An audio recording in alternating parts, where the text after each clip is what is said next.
Hello, I'm the Pink Phantom, and this is my podcast. Join me as I delve into the world of games and gaming, and especially old school RPGs. Together, let's voyage into the astral realm and check out my phantom thoughts. Hey, Jason here. Listen to your latest episode, the idea of skills, and it sounds at the end there, it basically sounds like you're talking about fatigue or exhaustion rules. For 5e, my understanding is that there are optional fatigue or exhaustion rules in the DMG already. So maybe it's just a matter of using those rules, those optional rules, and enforcing those. I don't have a 5e DMG, but you would think they would cause a negative across the board, so that would affect skills and other things because it just makes sense. But I don't know. Speaking of exhausted, I'm driving home from work, so I'm going to let you go. But thank you for all that you do, and I will talk to you soon. And that is Jason of the Nerds RPG Variety Cast podcast and blog. You can find links to those in the show notes. The exhaustion mechanic in 5e is in the player's handbook. It's actually, I guess you'd call it part of the core mechanics.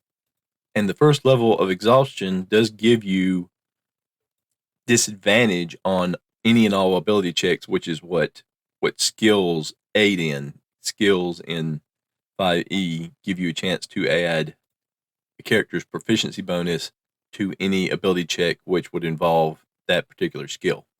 In the DMG, they do have some options for proficiency checks. So, for example, instead of having just a regular proficiency bonus that you add to the roll, you have proficiency dice that you roll instead, limiting situations in which you can have add your proficiency bonus. For example, tying them to background instead of to race and class or to personality traits. But in those situations, unless you're using the proficiency dice option, there's still just a straight bonus that you apply in those situations. A couple of ideas that popped to my mind while reading through all this would be that since all the skills are tied to a certain ability score, maybe you only have quote unquote free use of your skills until you use them that many times in a day. That is in 5e terms, until you take a long rest. Or having some sort of a dice pool with a number of dice that's related to, if not equal to, the relevant ability score. And then when you roll ones, dice come out of the pool. When you run out of dice for that pool, you can't use your proficiency anymore for that particular ability score. Any of your skills for that particular ability score to add the proficiency bonus. And then maybe depending on the difficulty, you'd have to get a certain number on the die also to use it. So there'd be a chance of failure. There'd be a chance of diminishing capacity as you go along. And in my head, I'm already complicating that mechanic by figuring out what if you have your prime ability scores to change the value of the die that you're rolling instead of just always rolling d6s or something like that. So I'm already trying to complicate that mechanic. and all that could represent some kind of exhaustion, physical exhaustion, mental exhaustion, concentration exhaustion. And maybe you could add something like in 5e with their concentration spells, you could add concentration to using skills so that if skills are being used in a fashion where it's time dependent or they're under some kind of physical stress, for example, in the middle of combat, always springs to mind when you're talking about 5e. They have to maintain concentration, and if they can't, then they don't get to use the skill bonus. But like I said, maybe it's just because I like rolling lots of dice and complicating mechanics that I'm even thinking about this. But I appreciate the call, Jason. It's always good to hear from you. And hope you made it home okay. I think you did, because I think you put out a podcast since you sent this out. So great to hear from you. Thank you. In this episode, I want to talk a little about Foundations, a solo world-building game by Tom Anna. And this can be found for pay-your-own pay your own price on Tom Anna. That's ANA .itch.io, or you can get a physical version from Leyline Games. That's Leyline. I'm sorry, that's Leyline Press. Leyline Press. I actually got the physical version. The physical version comes with a deck of cards. The introduction says to play Foundations, you will need a standard deck of 52 playing cards, some pens or pencils, and some blank sheets of paper. Alternatively, you can use a dry erase whiteboard and a word processor. Now, the cards that come with the game also have the prompts on them. But if you use a standard deck of cards, if you get the digital version, use a standard deck of cards, the prompts are listed in the book or in the PDF document that you'll get as part of the game. So the setup is you divide your cards into 4 separate suits. Divide the royal cards into a separate pile, and this defines those as King, Queen, and Jack. These are optional magic cards. You should now have 5 piles of cards, 4 of each suit, and 1 of royal cards. Shuffle the remaining spades into a small deck with the ace on top. This is the prompt deck. Set aside the other 4 decks. Instructions on including new cards will be given at specific prompts of the game. And then for magic, if you want magic, you will add in the royal cards. You will shuffle 3 random royal cards into the first deck, the one with spades, and then shuffle 1, 2, or 3 magic cards into the other suit decks, which will be added later. Set aside any remaining cards. Unlike the standard prompt cards, the magic cards have 2 potential options to choose from. Pick one of these options. Time. There is no specific time scale in which the game is meant to take place. Some prompts will ask you to detail events which take months. Others will be the outcome of millions of years. Foundations does not focus around individual characters or stories, but on the social, political, and even geographical forces that shape a world. The world map. Much of your game will focus around creating a world map, populating it with different features, and changing it as the world you create shifts and evolves. You will change your map often and should not become too attached to it. Don't aim to make your map as perfect as you will be asked to change and redraw it several times. Use scribbles and rough outlines, then feel free to redraw your map entirely at any time. Create regional submaps of interesting areas and places if you wish.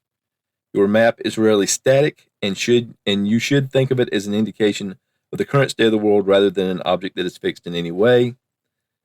The chronicle. Aside your world map, you should create a series of notes recording certain events and features of the world. Every time you draw a card or follow a prompt, it may say, add to the chronicle. This is what this looks like, and exactly what you record is up to you. And then there's a few suggestions of things that you may want to include. Notes on species and cultures, illustrations, a timeline of significant events, place names, major figures, personal accounts by historians or witnesses, poetry or prose, field sketches, writing systems, and translations. The book also says the jokers are optional cards which break the sequence of standard play. They're not recommended for your first play through Foundations. To use them during setup, shuffle 1 or 2 jokers into your royal cards. So if you're going to use magic, you can use the jokers or not. The order of play is draw a card, turn to the relevant page in this book. These are arranged by number and then suit. That's not exactly right. It's suit and then number.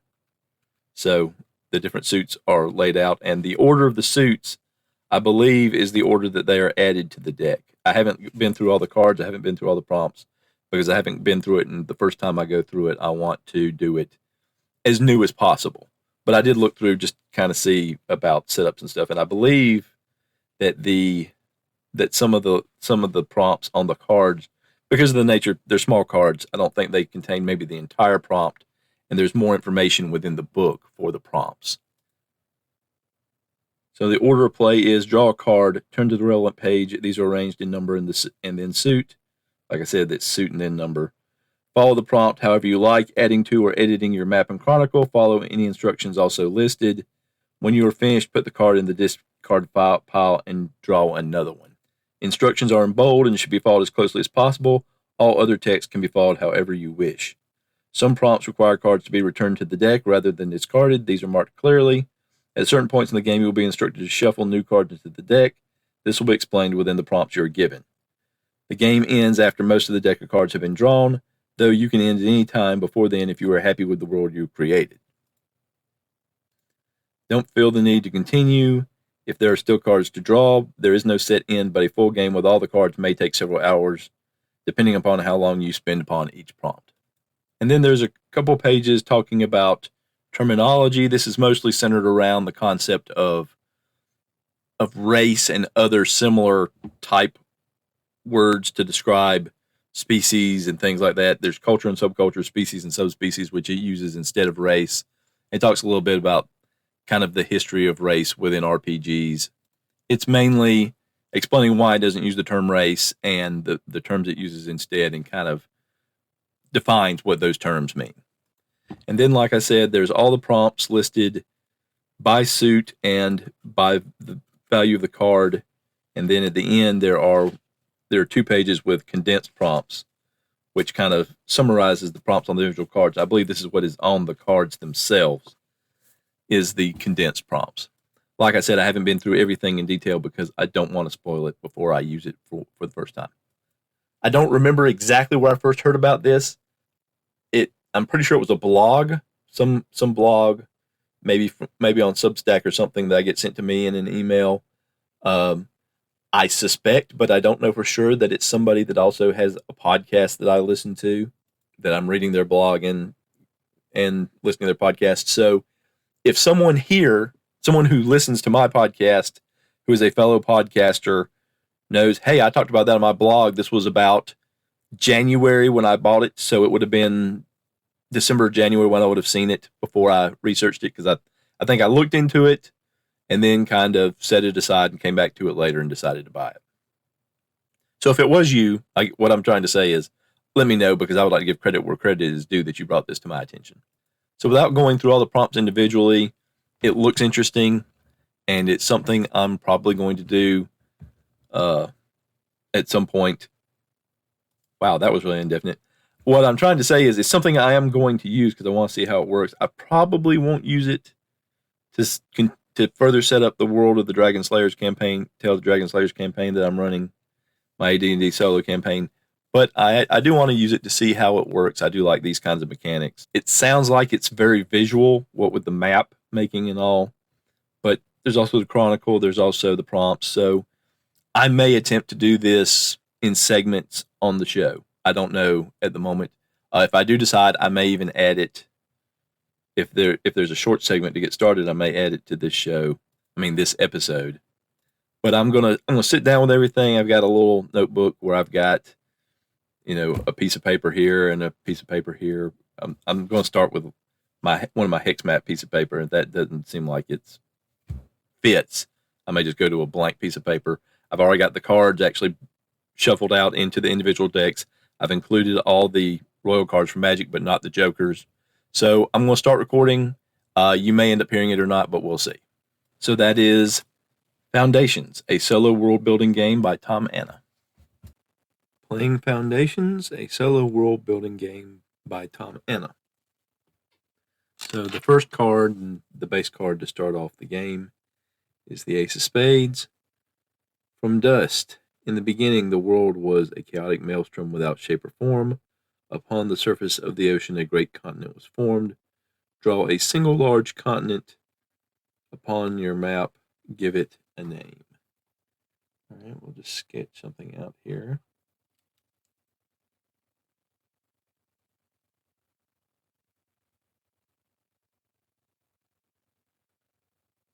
All right, we'll call it Maerth.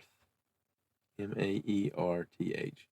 I'm not going to try to describe it because I just freehanded something. All right, next card is the Four of Spades. Water flows. A great river carved its way through the barren rocks, bringing life to the dry and lifeless land. Create rivers and lakes that shape your world. All right, we'll draw some rivers here.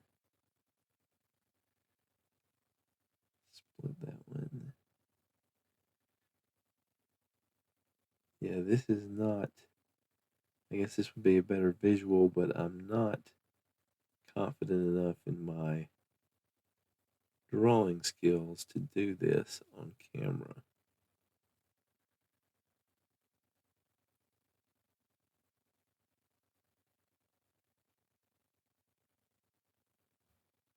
All right, Hit a few rivers there. Next card. Wind shapes the world. This is the 7 of clubs. The breath of the gods passed over the lands, bringing life and death in equal measure. Mark the wind and rains that future migration and trade will be shaped by. That's interesting. All right, let's see. How will we draw that on here?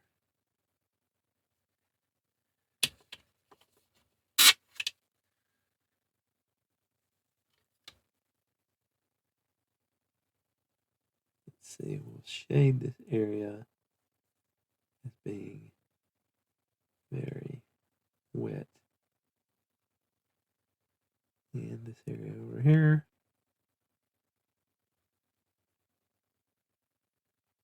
We'll draw some prevailing winds coming from kind of the southwest. Maybe an easterly wind that kind of counters it from time to time over here. All right. 10 of clubs, first peoples. Mark where the first peoples first evolve and add the hearts to the deck. Also mark the earliest settlements of the first peoples. Okay, well, that's interesting. All right, let's get the hearts deck here.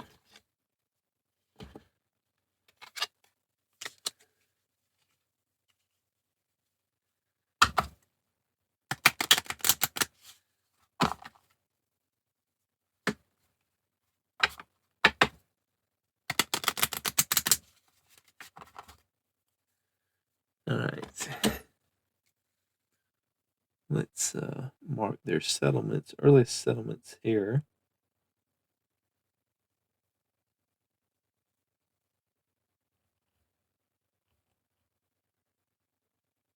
And one there. And I'll put one on the coast.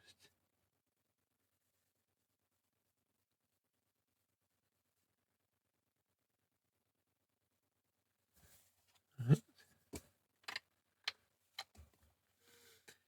8 of hearts, our first heart. Beasts of burden. Create animals domesticated by early peoples. Create a culture of nomads who live and move alongside their herds. All right.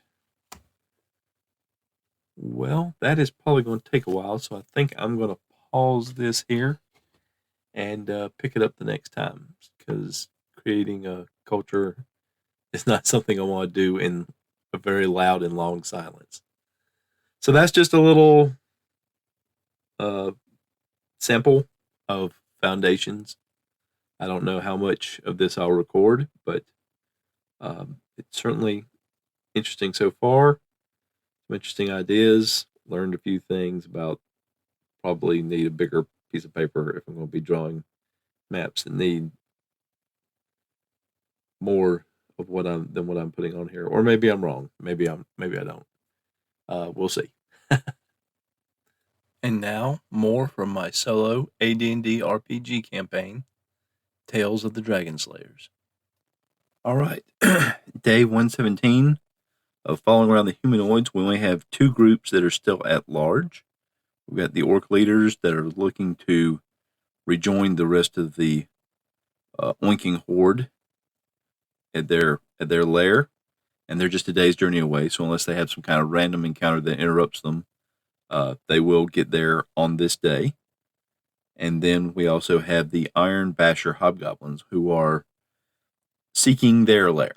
So let's go ahead and roll those random encounters for the orc leaders, because they're traveling through known territory, so we don't have to roll for terrain, we don't have to roll for inhabitants. We're just going to see if they have any encounters before they get back to their lair. So rolling 3 encounter rolls. 1, that's an 8, that's a 2, and that's another 8. So no encounters for them. They will safely make it back, but we will have to see how they are received, since in battle they ran away from their group, and that group has since been joined by some ogres, and so they may think it's time for a change in leadership. But Let's go on to the hobgoblins. So first we'll roll for the direction that they go. And they're going to be going on a 3. They're going to be going to the west. I'm sorry, to the east. They are also going through some previously traveled terrain. So we'll roll for random encounters for them. So the morning encounter is a 10. The noon encounter is a 6. And the evening encounter is a 2. So no encounters today for them. Since that was so short and sweet, let's go on to day 118. We'll start with the hobgoblins because depending on where they go, there's a lot of directions where they could go into some unexplored territory. And on a 5, they actually go back through explored territory. So again, they're just going to need to roll for encounter rolls. Morning, 9, noon, 5, evening, 7. So no encounters for them. So let's see how well received the orc leaders are. We'll do a reaction roll. Since they ran from the battle and basically abandoned their horde, I'm going to give this a minus. Let's give it a minus 10. So here's the roll. The roll is 75, minus 10, 65, uncertain but 55% prone towards positive. So this is the roll trying to get 55%. This time I'm going to add 5% to make it a little more likely that they fail this. And they didn't need that 5% because with the 70 they failed. So it's a negative reaction. The orcs are very disappointed and angry in their leadership and that they just come rummaging back through thinking they're going to pick up where they left off. So let's do a roll just for the ogres because the ogres have been essentially befriended by these orcs and they can sense the hostility and they know that the leaders abandoned them and so they are without leadership themselves, so they understand how that feels. So I'm going to give this a minus 10 as well for the ogre reaction. Ooh, and with a 24 minus 10 is 14. That is hostile immediate action. Now in this case, I'm not going to view that as an immediate attack, but simply that they are very forceful in asserting that, helping the orcs assert that these leaders should probably find somewhere else to go. So let's see how the leaders react. They're already going to be prone to be kind of negative with the ogres, I believe. Let's take a look. So by the racial preferences table, the ogres tolerate orcs, so there's not going to be any further negative on this roll. I mean, orcs have goodwill towards ogres, so this will just be a straight reaction roll for the leadership with these kind of negative vibes they're getting from the orcs and the ogres. Ooh, and a 45%. That is uncertain, but 55% prone toward negative, so we'll roll again. And with a 45, they are indeed negative. So I think we're going to have a fight here between the ogres and the orc leadership. Well, let's check morale here. There's 10 ogres, and the leadership group is just a sub-chief and 2 guards. So yeah, the chief is already in residence there with his own guard. So this is just the sub-chief and 2 guards who were leading the group that was doing raids and joined in on that battle. So given that would be a lot of intimidation on the part of the ogres to those orcs. So when you factor in the difference in numbers in the hit dice, the orc leadership group that just came in is going to have a morale of around 25%. So they may just call it a day. Let's have a look here. Ooh, with the 17, they stay. So there is going to be a fight here. So the orc chief here, seeing the sub-chief and these 2 guards stand their ground after all the reports that he received from the other orcs of them fleeing from the battle against the mercenaries protecting the merchant convoy caravan. decides to give them a chance to prove themselves and sends 3 ogres out to deal with them. So we'll have these 3 orcs, 2 guards, and the sub-chief against 3 ogres. The ogres are armed with morning stars, and they are 4+1 hit dice creatures. The orcs are armor class 5. I'm sorry, because they're guards and sub-chief, they're armor class 4. But because of the morning stars, they will be treated as armor class 5 in terms of being hit. This means the ogres would hit them on a 10 or more, except the sub-chief has a ring of protection +4, so they will need a 14 or better to hit him. The sub-chief and the guards attack as 2 hit dice creatures. The ogres are armor class 5. The guards are attacking with lucerne hammers, which is a type of polearm. This means they treat that like an armor class 7, so they will be hitting on a 9 or better. The sub-chief is attacking with a short sword, so he will hit on an 11. He's treating it armor class 5 as armor class 5. The lucerne hammers will do 1 to 6 damage against ogres because they are a large creature. The short sword will actually do 1 to 8 points. The ogre's morning stars will give them a 2 to 8 damage against any of the orcs, and they get a +2 to damage. So the orcs should have an easier time hitting, but they'll do less damage per strike on average. So there's not going to be any surprise, so we're just going to roll for initiative here. So the ogres get a 5, the orcs get a 1. So the ogres will get a first strike in. So they essentially pair off. An ogre against a guard rolls a 2 and misses. Ogre against another guard, a 6 and misses. Ogre against the sub-chief, a 5 and misses. So they do poorly out of the gate. Striking back, the first guard rolls a 3 and misses. The second guard, a 6 and misses. And the sub-chief rolls an 8 and misses. So the first round is spent jockeying around, just trying to get a measure of their opponents. Second round, the ogres get a 2. The orcs get a 3. Orcs go first. A guard, an 8, just misses. Other guard, an 11, he hits, and he will do 1 big old point of damage to that ogre.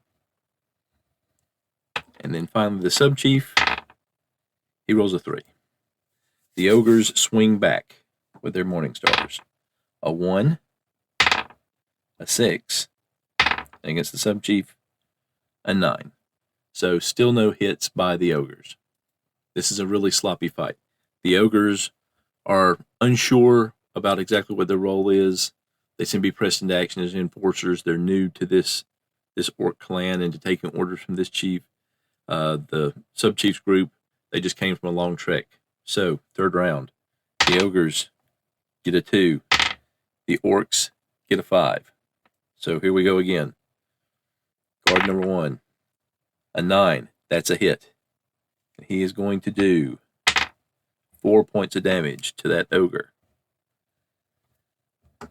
Guard number 2, a 5. He misses. The sub-chief, a 14. He hits. And he is going to do, rolling a d8, 3 points of damage. So now all the ogres have taken a hit. The ogres fight back against the first guard. A 10. That's a hit. Doing 2d8 plus 2. That's going to be a total of 5, 6, 7 points of damage to that orc.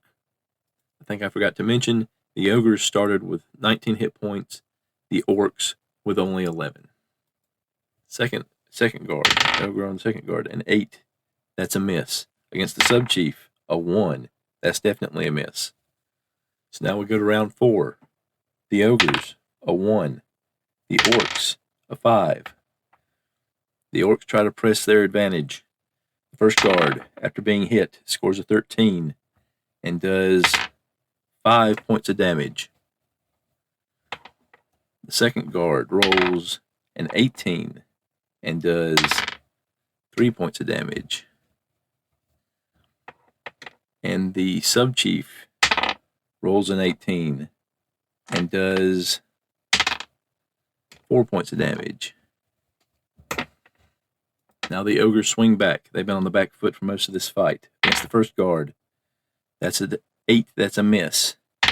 Second guard, that's a 14, that's a hit.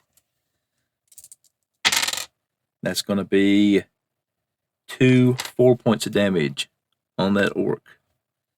Against the sub-chief, that's a 1, that's another miss. The protective magic from the ring just really seems to be flummoxing this ogre. So on to the next round. The ogres, a 4. The orcs, a 6. The orcs go first again. First guard, a 20. He's going to do 6 points of damage. The second guard, another 20. He's going to do 1 point of damage. The sub-chief rolls a 12. He's going to do 7 points of damage. The ogres swing into action against the first guard. A 14, that's a hit, and that's going to kill that guard because he only had 4 hit points left. The second guard, a 13, that's a hit. The ogres are finding their range. He's going to do 5 points of damage. That orc is in bad shape. And against the sub-chief, a 17. That's finally a hit on the sub-chief. And it's going to be 6 points of damage on the sub-chief. Next round, the orcs, down a man, 4. The ogres, they roll a 3. So the remaining orc guard rolls an 11 and gets a hit and does 6 points of damage. The sub-chief rolls a 12 and is going to do 5 points of damage, and that kills that ogre. So now we're down to 2 ogres and 2 orcs. Next round, the ogres, they roll a 2. The orcs, they roll a 4. Oh, I just realized I didn't do the ogres the last time. So this is the ogres from the last round. A 3 against the guard, and a 7 against the sub-chief. So now we go to the next round. The orcs strike for the ogres. The orcs strike first again. Guard rolls a 6 and misses. The sub-chief moves over and goes after the ogre that killed the other guard and rolls an 8, so he also misses. Now the ogres against the guard, an 8, that is a miss. Against the sub-chief, a 9, that is a miss. So we go to the next round. The ogres, a 2. The orcs, a 3. The orcs strike first again. They're winning initiative almost every time here. So the guard, a 16. That's a hit. And he's going to do 5 points of damage. That ogre is still standing. Now the sub-chief, a 20. He scores a hit. And he does 4 points of damage, and that's all that ogre had. So now 2 ogres are down. So the remaining ogre strikes at the guard, and he rolls a 15. And that's going to finish off that orc because he only had 2 hit points left. So now it's 1 ogre against the sub-chief.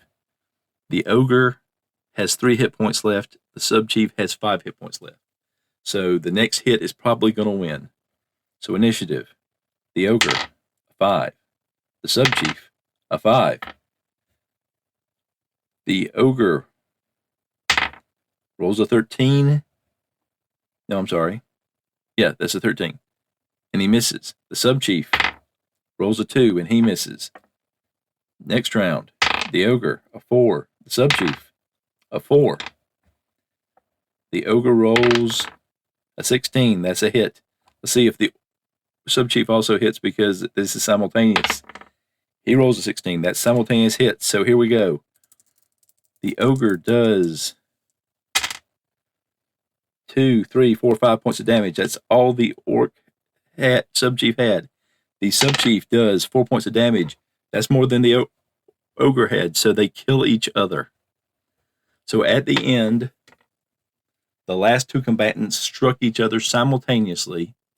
The morning star of the ogre cracking the subchief's skull just as the subchief ran the orc through with a short sword. And with that, the battle ends. The ogres have proven their worth in battle, and the orc leadership that fled the initial battle died in battle themselves. And the bodies are looted, with the orc chief making sure that he takes both the rings that the orc subchief had on. And that's going to be all for day 118. The opening theme of this podcast was Strength of the Titans, and the closing music is Late Night Radio, both from Kevin MacLeod at Incompetech.com, licensed under Creative Commons by Attribution 4.0 license.